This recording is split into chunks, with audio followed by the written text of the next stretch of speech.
guys, uh, back in Kentucky today, and my battery just went from full to dead. How does that happen every time? Um, this is my favorite old house site. I have dug a lot of things out of here. The landowner lets me come back anytime I want, but he bulldozed it just recently, so we're going to see what we can find, see if there's anything that we have missed because of the depth, and just eyeballing. And I don't think you can see it from that distance. Yeah, I can see it in the viewfinder. Take you over there with me real quick. Looks a little bit crunched, but there's a marble right there. Yeah, it's a little busted. It's still pretty. I haven't seen one that color before. Take it home, wash it up, and get some pictures of it.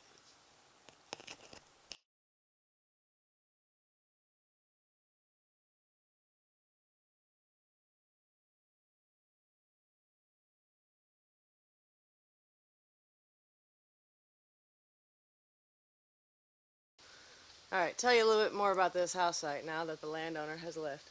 He always takes me up here and drops me off so that I can get here quicker, because this place is miles back in the woods. And back in the late 1800s, I have no idea how they got here, because he has a Polaris Ranger and it can barely make it here. And I would never make it here on foot. He brought me back here and showed me the place, and he does a lot of work with the state, and this had to get bulldozed in order to put a habitat in. And they used the rock from the foundation for a pool that they put in so that the animals would have drinking water this high up. It's a pretty high elevation. I don't know the elevation exactly. However, you've heard me talk about my field of dreams before. This is it. And I know it doesn't look like much now because it's been bulldozed, but it's just simply gorgeous in the summertime. The flowers all still grow. It's just beautiful. And there's actually some over here along that tree. You can see some yuccas over there along around that tree. And then their driveway actually, well, not really a driveway because it was a horse and buggy, but it kind of wrapped around and went down this hill on the other side to a road that no longer exists. There used to be an entire town back in here at one point. So I'll show you some pictures that I have from other finds I have found back here. This was where I got my start, though. This house site was my first metal detecting experience other than just playing around with other people's metal detectors. This is where I came with my first beginner detector, and I found my first skeleton key and my first token and my first silver spoon and my first Civil War items. So this is my field of dreams. This is where it all began for me. So I hope, since he's bulldozed and taken about 8 to 12 inches, depending on the topography up here, of topsoil off, and I see a lot of glass, and we found that marble earlier.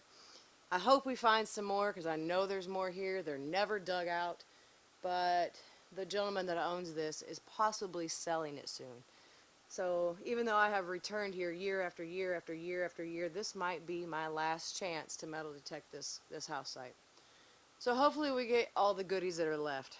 We'll see what happens. Right over there by my gear, found a piece of shoe leather. Soft as it can be. It's old, but it's soft. Um, Usually when I find leather in the ground, it's just brittle as it can be. This is just pliable and soft. However, to give you a little backstory on this house site. Um, I can't give you their last names. That family name is still pretty prevalent around here, and the landowner had asked that I not. Um, they came here from Pennsylvania. The father did. The mother was actually from here in Kentucky somewhere.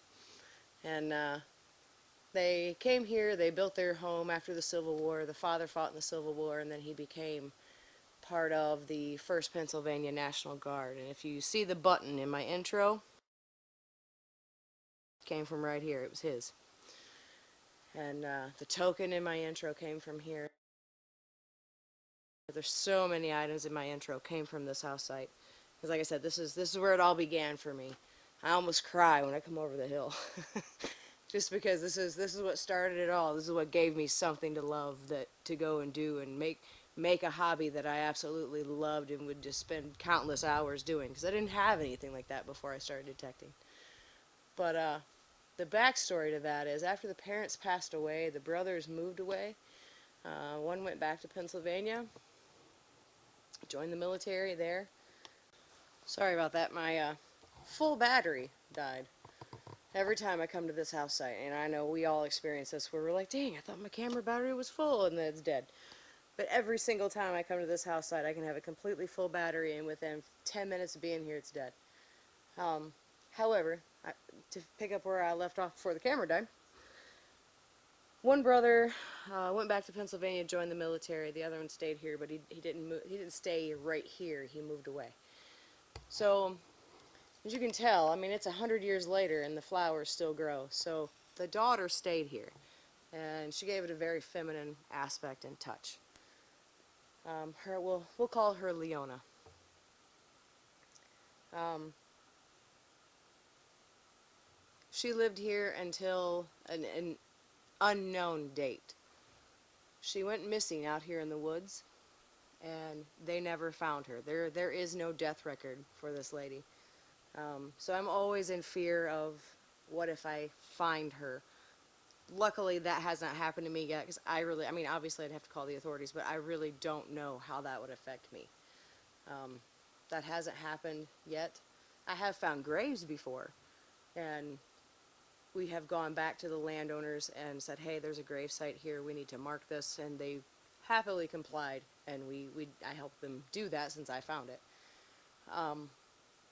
But the lady disappeared. Nobody knows what happens to her. They think she went off foraging in the woods one day, 'cause this is right at the turn of the century, right at around 1900. There's a lot of wild edibles out here in these woods, and a lot of people utilize that. But she went off into the woods. She never came back. They never found her. Now, I do know the house that sat right there did burn in 1927. There was a forest fire here, and a lot of the old houses that were still standing here, even though nobody lived in them, except for one, maybe two, a lot of those houses burned at that time. So we do know that the houses burned then. That's pretty much why this had to be bulldozed. It was a safety hazard for the wildlife. But with that said, being that she disappeared into the woods, everything is still here. Now, not much glass survives a bulldozer, but there's a lot of glass, and I could take you just for a quick walk around here, except it's extremely muddy, and I have about 15 pounds of mud on each boot. So I have pulled a lot of items out of here. And like I said, this is Appalachia, so people didn't have a lot of money. I pulled some money out. There's a giant piece of glass. I've pulled some money out of here, but nothing like what you would expect to pull out of a house site that was just abandoned and left. But that's because they just didn't have a lot down here. You go to house sites in Michigan, you dig coin after coin after coin after coin. Down here, that just wasn't the case. They just didn't have anything. They bartered and they traded, they hunted, they grew their own food. I mean, even when I was growing up, we did the same thing. And that really wasn't that long ago. I mean, I know I joke about being old, but it really wasn't that long ago. So, they just didn't have anything to leave. I mean, she had her glassware, she had her china, I found a beautiful butter churn here, but it was busted. We're working on restoring that. I gotta find all the other pieces. There's a piece of the crack right there. However,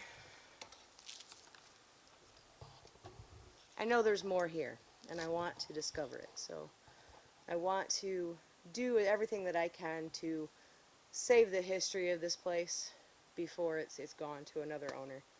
Luckily the landowner has been gracious enough to let me come here. Every time I come back home to Kentucky, he's like, "You coming up?" "Yep, sure am." Because this is it for me. So I'm gonna find what I can, save what I can,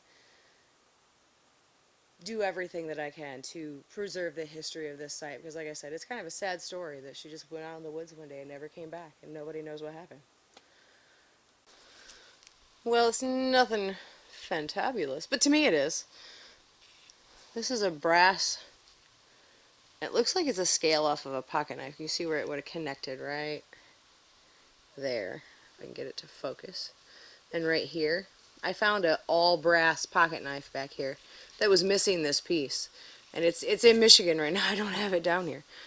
But I'll get a photo of it and put it together with this so you can see how this would have fit on there. And actually, if this video posts before I get back to Michigan, then I will do an update later. But yeah, this is definitely off of that same pocket knife.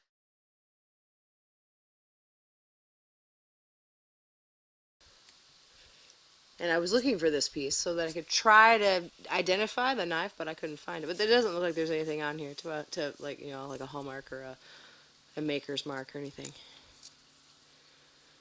But this is the piece I was looking for to try to identify that pocket knife. However, I was hoping it'd have like a big US right here, but it doesn't, I don't think. I'll clean it up when I get home and make for sure. Anyway, on to the next.